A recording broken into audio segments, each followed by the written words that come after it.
Prezados irmãos, companheiros de ideal espírita, que a paz do Senhor continue a todos, nesta noite em que nos é dado mais uma vez estarmos aqui reunidos para refletirmos sobre um ponto do Evangelho e notadamente sobre um ponto à luz da doutrina espírita. Já no 10º mês desse ano de 2019, que está passando uma velocidade extraordinária, eu não sei se é uma impressão pessoal minha, mas parece que esse ano está batendo todos os recordes, né? De um tempo para cá, o tempo tem sido muito rápido, mas esse 2019, vamos dizer, está de brincadeira, né? Daqui um mês e pouco já vai estar aqui o doutor e o Júnior tocando música de Natal. Isso foi ontem, muito rápido. E aí vai a nossa vida física também na mesma velocidade, né? Pois bem, e a ideia nesse ano de 2019 é em cada mês falar de um tema que esteja ligado, né, a um evento do momento, da mídia, do que está acontecendo no mundo, na sociedade como um todo, e tentar trazer isso para uma avaliação dentro do Espiritismo. E eu sempre decido esses temas praticamente na manhã da segunda-feira. Eu fico pensando, já teve vezes eu pensar assim, eu vou falar para a Márcia, vou perguntar qual que é o tema do dia, vou falar sobre isso mesmo. Não vem nada, né? Aí de repente vem, hoje de manhã, eu estava em casa, a cabeça estava vazia. Falei, mas alguma coisa tem que vir, né? Sempre vem, né? Se a gente se coloca na condição de trabalhar, a inspiração vem. E veio. E esperamos que possamos abordar bem esse tema. Falei, vou falar sobre a questão dos santos e o espiritismo, né? O espírita crê em santos, porque é o momento que a gente teve nesse final de semana, a canonização de uma brasileira, né? Da nossa conterrânea brasileira, irmã Dulce, e que foi elevada à categoria de santa, foi beatificada, canonizada agora, na verdade, pela Igreja Católica. E aí, o que nós espíritas temos que refletir a respeito desse assunto, desse tema? Então, a ideia, nesses 30 minutos que temos hoje, é exatamente falarmos um pouco a respeito disso. Bom, primeiramente, meus irmãos, nós, no Brasil, nós temos, assim, aqui no aspecto da religião, um fenômeno muito próprio, muito peculiar. O Brasil é peculiar em muita coisa, na verdade, né? Em muitos pontos positivos e em muitos pontos negativos. A corrupção aqui é uma coisa fora do comum, é um ponto negativo. A criatividade, o jeitinho brasileiro, que está muito ligado à corrupção, infelizmente ainda é um atributo nosso, que deve ser mudado. Nem sempre esse jeitinho brasileiro é um jeitinho positivo. Às vezes é o jeitinho de fazer uma gambiarra, em todo sentido, né? Isso não é correto. Um ídolo brasileiro do futebol dos anos 70, o Gerson, criou uma lei para fazer propaganda de cigarro. Eu gosto de levar vantagem em tudo, certo? Dizia ele, né? E o povo comprava essa ideia, que a gente devia levar vantagem em tudo. Estamos refletindo que isso está errado, não está correto. Não é porque um ídolo do futebol disse isso que isso é verdade. Então nós temos algumas peculiaridades aqui no Brasil, um país muito peculiar. Uma delas também é o sincretismo religioso. Esse sincretismo religioso no Brasil ele é tão poderoso, que não, por acaso também, que na Bahia, né, a Igreja Católica é bastante tolerante com as religiões afro, com as religiões que têm origem na mãe África, né, dos nossos irmãos negros que vieram para o Brasil como escravos e que trouxeram a sua fé, a sua crença, a sua cultura religiosa para o Brasil. E chegando ao Brasil, exatamente em terras da Bahia, cresceu muito esse movimento lá e a Igreja Católica, de certa forma, então tolera, convive, se adequa a essa simbiose, essa mistura de catolicismo com essas manifestações espiritualistas, como eu disse, de origem africana. Pois bem, então isso já é uma característica nossa. E o Espiritismo não escapou muito disso também. Se nós formos estudar o Espiritismo no Brasil, ele também está extremamente envolvido com esse sincretismo, ou seja, com essa mistura. Essa forma de nós enxergarmos o Espiritismo está extremamente ligada com esse sentimento brasileiro. E nem o Espiritismo escapou disso. Quando eu digo nem o Espiritismo, porque o Espiritismo tem fundamentos. O Espiritismo tem princípios. A gente não pode esquecer que Kardec foi o codificador do Espiritismo. Acho que eu disse aqui na última reunião que eu vi o filme Kardec e fiquei decepcionado porque achei muito resumido. É muito maior do que o filme pôde retratar. Mas o pouco que o filme retratou foi o suficiente para nós vermos o quanto Kardec era preocupado com um método. Toda ciência tem um método de investigar. Você não pode investigar ao acaso, você tem que ter um método a seguir. Repetição de método, que você possa demonstrar aquilo que você está investigando. Então Kardec, quando codificou o Espiritismo, ele teve essa preocupação. Tanto que ele, como professor, fazia perguntas e obtinha respostas. Fazia perguntas e obtinha respostas. E ele classificou todas essas respostas em várias partes do Livro dos Espíritos. Então, em uma dessas partes do Livro dos Espíritos, nesse método, na questão de número 113, na verdade ele não faz uma pergunta, o que ele faz de verdade ali é tecer umas considerações a respeito de uma classe de espíritos. Eu vou começar falando sobre isso para desenvolver o tema. Então ele fala que os espíritos poderiam ser classificados em 3 classes, primeira, segunda e terceira classe, sendo que a mais elevada delas é a da primeira classe. A classe menos elevada é a terceira classe, os espíritos imperfeitos, que subdivide em 5 subclasses. Depois ele classifica da segunda classe, dos espíritos bons, digamos assim. Ele classifica em mais 3 classes. E a última, a primeira classe, classe única dos espíritos puros. Eu vou pedir permissão a vocês para fazer a leitura dessa afirmação de Kardec, de quem seriam os espíritos puros, no método que ele usou para classificar os espíritos. Qual seria a característica desses espíritos puros? Obrigado. Então está aqui, ó. Isso aqui não é uma pergunta, é uma afirmação, porque Kardec, como codificador, às vezes ele escrevia, e o que ele escrevia era o resumo daquilo que ele havia compreendido através do ensino dos espíritos. Então ele fala, primeira classe, classe única, não tem subdivisão.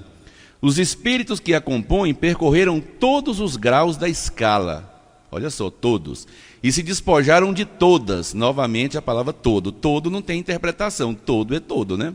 De todas as impurezas da matéria, tendo alcançado a soma de perfeição de que é suscetível a criatura. Não tem mais que sofrer provas, nem expiações, não estando mais sujeitos à reencarnação em corpos perecíveis, realizam a vida eterna no seio de Deus. Gozam de inalterável felicidade, porque não se acham submetidos às necessidades, nem às vicissitudes da vida material. Quer dizer, para eles tudo é um momento de inalterável felicidade. Essa felicidade, porém, não é a da ociosidade monótona, a transcorrer em perpétua contemplação. Eles são os mensageiros e os ministros de Deus, cujas ordens executam para a manutenção da harmonia universal, assistir os homens nas suas aflições, concitá-los ao bem ou à expiação das faltas que os conservam distanciados da suprema felicidade, constitui para eles ocupação gratíssima. São designados às vezes pelos nomes de anjos, arcanjos, serafins. Vou omitir aqui o último parágrafo. Então vejam que Kardec, então o nosso codificador, e não dá para ser espírita sem ler Kardec, se bem que hoje tem muito espírita e muito centro espírita aí que se sustenta, e eu não sei como, sem ler Kardec, Márcia. E isso é grave, é muito grave. Então isso aqui é um primado, é um fundamento do espiritismo. Ele diz que tem uma categoria de espírito, espírito puro, que ele já percorreu todas as escalas da evolução e eles sequer reencarnam mais. Então dá para ter uma ideia de onde está esse tipo de espírito. Aqui fala que ele vive em comunhão constante com Deus. Não uma comunhão ociosa, de ficar ali olhando para o tempo e tal. Não, eles têm atividade. E gozam de uma alegria, de uma felicidade inabalável. Então isso aqui é um fundamento. Então, espírito puro não chora, espírito puro não sofre, espírito puro não reencarna. Está aqui, ó, Kardec disse. Espírito puro vive em comunhão direta com Deus. Jesus é o único que nós conhecemos desse nível, que já pisou aqui na terra. Nenhum outro nós temos notícia. Quando digo nós, o Espiritismo que Kardec nos trouxe. Porque ele é o único modelo de perfeição que Kardec perguntou, quem é o modelo a ser seguido? Jesus, pronto. Não tem mais nenhuma informação a respeito disso. Então, esse tipo de espírito, esse é santo. Esse é puro. Sou eu que estou falando? Não sou ninguém. Por mim, eu não podia nem estar aqui. Eu estou aqui pela fé que me sustenta. Por acreditar naquilo que Jesus falou. Abrir a boca e alguém falará por ti. Senão eu nem vim aqui, Márcia. Porque eu tenho imperfeições inúmeras. Mas eu creio que ao falar, primeiro eu falo para mim. Eu me convenço daquilo que eu estou falando. E se posso ser instrumento para que alguém reflita sobre um tema comigo, eu acho que esse é o meu papel. E nada além disso. Então, a doutrina espírita, portanto, logicamente, não fala a respeito de santos. Por quê? Porque na Terra eles não existem. Quem está dizendo isso? Kardec. Eles só existem nos mundos superiores elevados. Mas o Espiritismo tem uma grande vantagem. Ele é mais ou menos, assim, condizente com um pensamento que se atribui a um francês, a um filósofo, Voltaire, e que se diz que não foi ele exatamente que disse essa frase, foi uma biógrafa dele no início dos anos 1900, que atribuiu a ele a frase e que virou modinha. Você lê vários livros como se fosse ele que tivesse dito a frase. Mas ela sintetiza muito o que o Espiritismo pensa. Ele teria dito com relação à liberdade: eu posso mais ou menos assim, posso não concordar com nada do que você está dizendo, mas eu dou a minha vida, eu morro para defender o seu direito de falar isso. Isso é o que o Espiritismo se posiciona nesse sentido. O espírita, antes, mesmo que ele não concorde com alguma coisa, ele jamais ataca quem está falando, e mais do que isso, ele jamais impede que aquilo seja dito. Por quê? Por uma razão muito simples. Porque o Espiritismo entende que nós estamos em franca evolução, em contínua evolução. E a cada dia nós percebemos o mundo com os olhos que temos, com a capacidade de entendimento que temos. Isso muda no dia a dia. E eu não posso querer que alguém que não conhece o mundo como eu conheço, possa ver o mundo com os meus olhos. Isso é injusto demais. Então o espírita sabe respeitar isso. Então o que o Espiritismo diz diante do movimento de uma igreja que diz que ela pode, por um ato de um homem, canonizar um outro homem, uma outra mulher e dizer: você agora é santo? De onde vem esse direito? Isso é uma crença estruturada numa religião milenar, que é a religião católica, cristã, evidentemente, que tem ao seu lado uma outra igreja cristã, que derivou dela, que é o protestantismo, e que nem de longe concorda com isso, jamais, né? Um evangélico fala em santo, né? Compatível, não vai falar, e ele se contrapõe assim de forma tenaz, realmente não dá. O Espiritismo não tem nada com isso, nós ficamos a cavalheiro nessa discussão, ficamos à margem. E o que nós enxergamos na canonização é a crença de um grupo religioso respeitável e que nós não temos que concordar com isso, porque já vimos que isso não é possível. O espírito puro para ser santo, que seria uma espécie de espírito puro, a canonização, ele sequer reencarna mais em mundos como o nosso. Mas a igreja, ela tem esse direito dentro da sua estrutura, e nós temos que respeitar. Não concordamos, mas respeitamos, e é o que falta no mundo hoje. Nós vivemos um momento tão conturbado da sociedade que o simples fato de eu não concordar me faz agredir. E as redes sociais fomentam demais esse tipo de coisa hoje. Sempre que tem uma matéria de qualquer tema, de qualquer assunto, você vai ver os comentários, normalmente são comentários de ódio. Exatamente porque aquele que leu não concorda com aquilo que foi escrito. E tem isso no campo da sexualidade, no campo do esporte, no campo da cultura, da arte, da música, da política, nem se fala. Não é verdade? Aí você vai ler os comentários, é só ódio, normalmente ódio.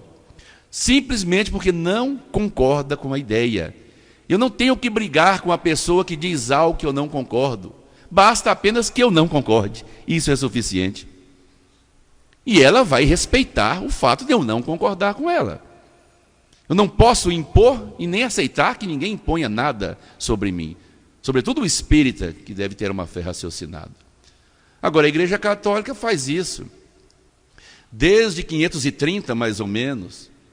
E aumentou muito a canonização a partir da Constituição da Igreja Católica, que é de 1983, 25 de janeiro de 83, o Papa João Paulo II. E ele canonizou quase o dobro de pessoas que foram canonizadas pela Igreja, de 530 mais ou menos até 1978. Foi quase o dobro. Quer dizer, é um movimento da Igreja, de atrair fiéis, de ter mais santos em vários lugares, em vários países, que com isso ela consegue ter mais adeptos naquele país, é natural, igual a Irmã Dulce no Brasil agora. A partir desse momento, né, ela é santa. Para o católico, ela é santa. Ela pode até quebrar uma regra, que o morto não comunica com os vivos, mas o santo pode. O Espírito Santo pode, o santo católico pode. Mas os comuns, não. Para eles, nós espíritas, estamos em constante abominação e pecado, porque literalmente Deuteronômio proibiu, né? Também Paulo escreveu aos Hebreus 9:27, é dado ao homem morrer uma única vez, Márcia, depois disso vem o juízo, é o que está escrito, consultem, Hebreu 9:27, Paulo fala isso. Mas a literalidade de Paulo não corresponde a tudo que aprendemos depois, e uma palavra nunca será a última. O mundo evoluiu, a nossa capacidade de entendimento evoluiu. Esse mesmo Paulo, que é decantado em verso e prosa no Espiritismo, por um livro maravilhoso, também dizia que a mulher não devia falar na igreja, que isso era uma vergonha para a igreja.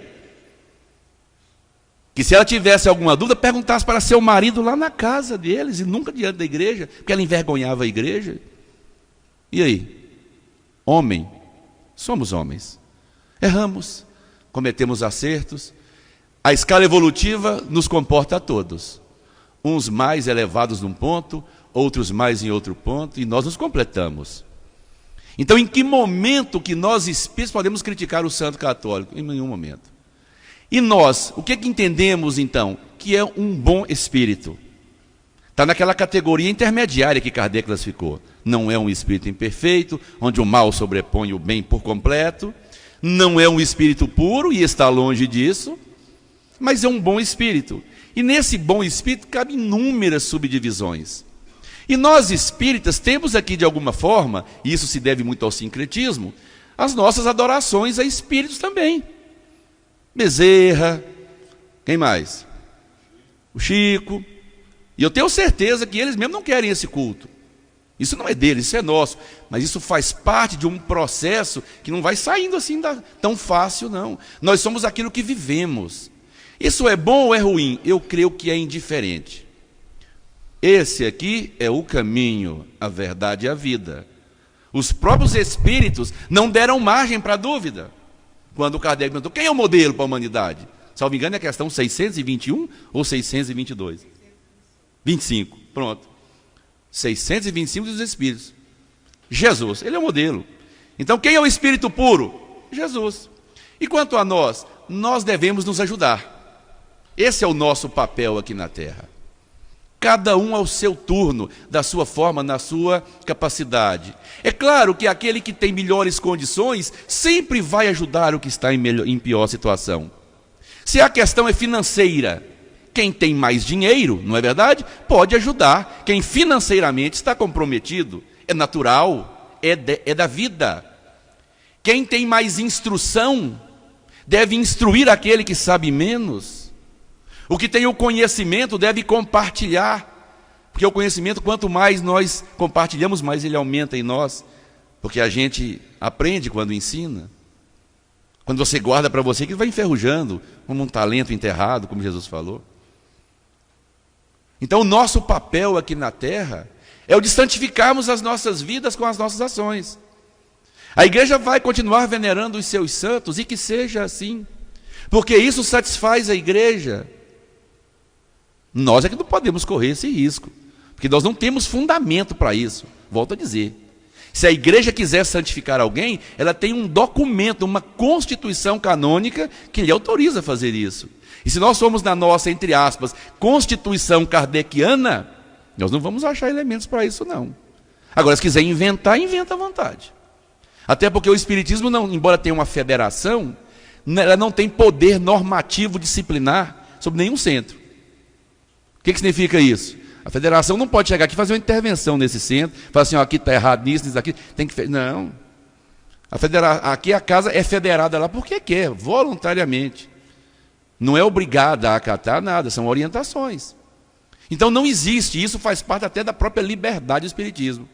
Nós não temos santos aqui, mas nós temos os espíritos que nos socorrem em muitas situações. Foram citados alguns aqui. Nós podemos recorrer a eles sem problema. Sem problema. Se eu quiser recorrer diretamente a Jesus, sem problema. E se eu não quiser recorrer a nenhum deles, recorrer só à minha própria existência, eu vou para Jesus, vós sois deuses. Eu vou nele para confirmar o que eu estou falando. Podeis fazer o que eu faço e mais. Ele falou isso ou não? Falou, né? Então ele mesmo falou, olha, você pode até pedir para mim, tudo bem. Mas você sabia que você nem precisa pedir para mim? Que você tem em você a condição de superar todos os seus problemas? Mas como você é uma criança, você ainda não entende? Tá bom, dá a minha mão, pega na minha mão. Você se sente mais confortável? Então pega na minha mão. A gente faz isso com os filhos. Às vezes o filho ele é capaz, mas o pai dá a mão para ele se sentir seguro. Mas o pai que mais produz em favor do seu filho é aquele que vai soltando a mão do filho, até soltar completamente, sem perdê-lo de vista. Porque o pai nunca perde o filho de vista. Mas não vai dirigir a vida dele mais. Porque isso não é possível. Porque cada um de nós tem um caminho a percorrer. Tem a sua individualidade, a sua capacidade. Tem que viver a sua vida. Então Jesus fez isso, pegou na mão da humanidade, vem, eu te amparo. Ele sabia tanto que a humanidade precisava de uma referência, de um santo, de uma imagem. A gente precisa disso ainda. Que ele falou, então vem, você está cansado, você está sobrecarregado, você está aflito, vem. Mas o que ele falou? O que ele falou? Aliviarei. Só alívio. Porque solução de problema é com cada um. Não tem santo que muda a minha vida. Nenhum. Nem o bom espírito no espiritismo, nem o santo católico, nem o divino Espírito Santo. Porque se dependesse só deles, a gente não estava aqui mais.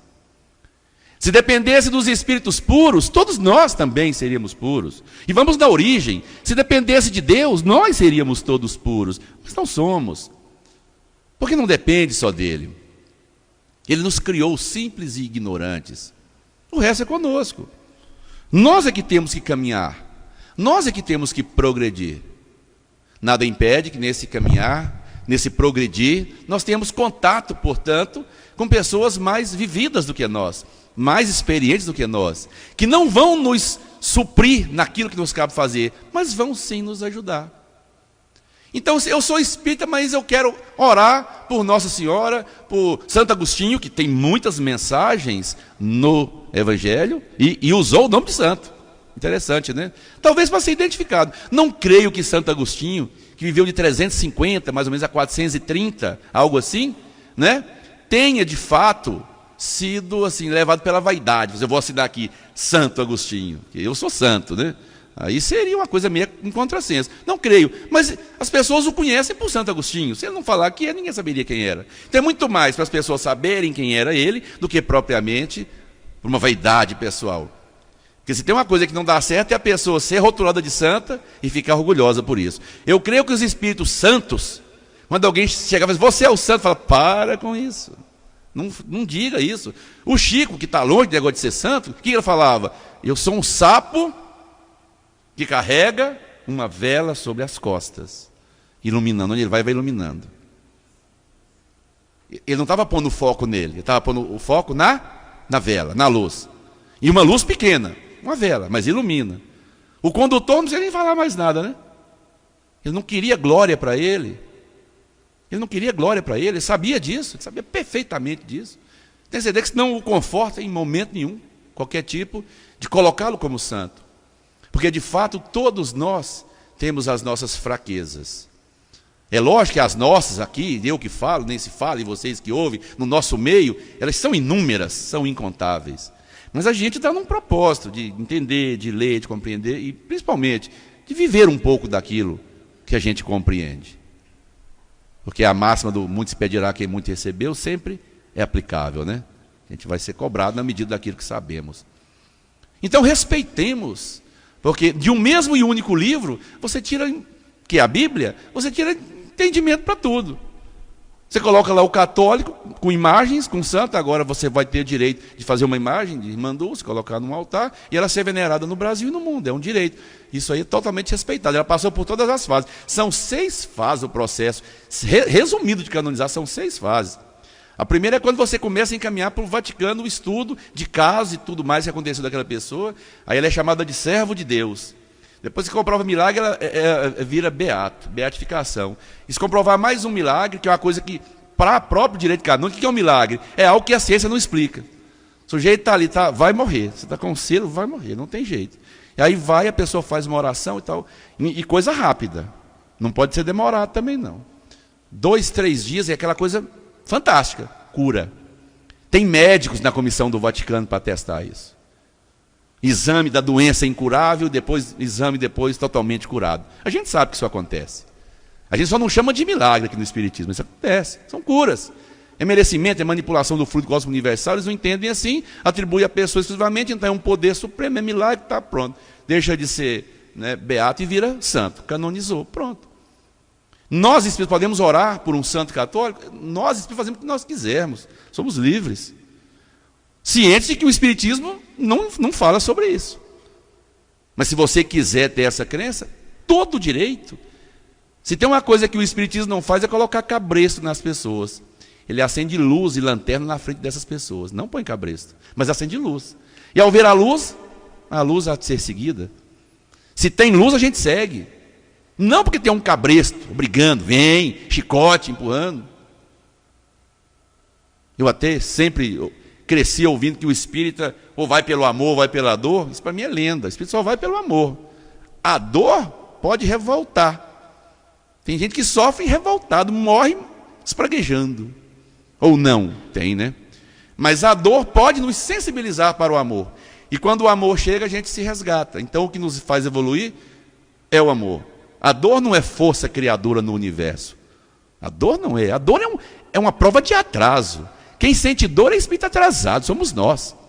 Não foi lido aqui que o espírito puro vive em felicidade plena, inabalável? Você acha que alguém é feliz estando sentindo dor? Não, a gente tem tolerância. Ninguém é feliz sentindo dor. Dor é coisa ruim, é péssimo.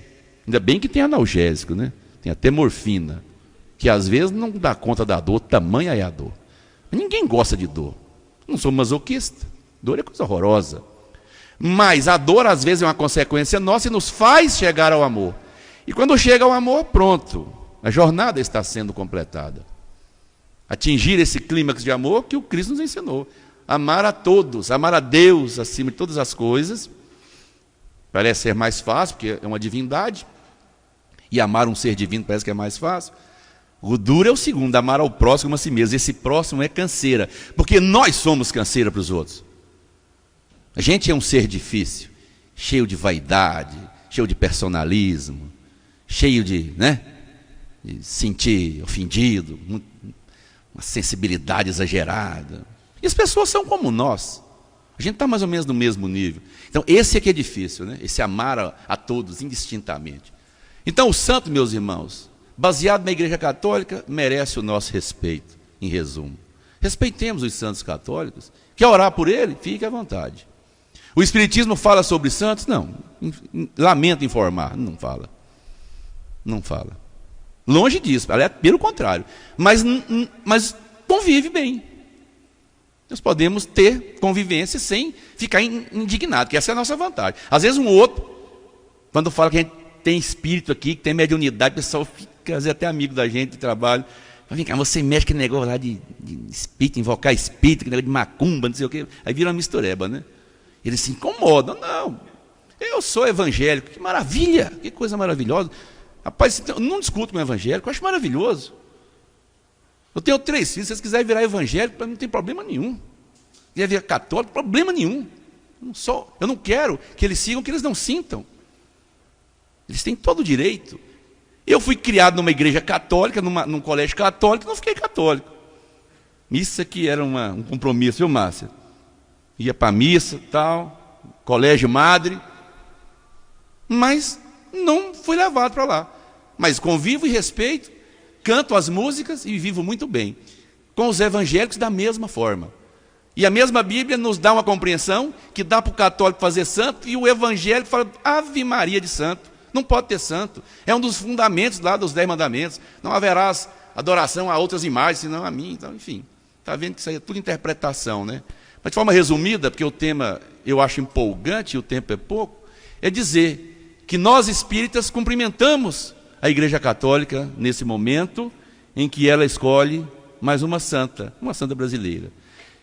Que aí não falar quem foi irmã Dulce, aí no sentido poético, uma santa. Uma pessoa que viveu para o próximo. Quem vai discutir isso? Como o Chico também viveu, como ateus às vezes vivem. O Betinho lá fez uma campanha maravilhosa contra a fome e era um ateu. Graças a Deus, ele podia falar, né? Porque ele tinha Deus no coração dele quando alimentava aquelas pessoas no Comitê contra a Fome, em parceria com o Banco Brasil, nos anos 90. Vamos falar mal dele? Poxa, é brincadeira, né? Porque ele não tinha uma fé. Que fé? Fé em quê? Fé é obras. A fé sem obras é morta. E ele vivia na fé de obras. E aí, vamos falar o quê? Não é verdade? E o evangelho que não aceita a imagem, mas que faz um bom trabalho, que recupera drogados. Que maravilha, que coisa abençoada. Todos estamos a caminho da luz, como diz Emmanuel. Todos. Que Jesus nos ampare e nos proteja hoje e sempre.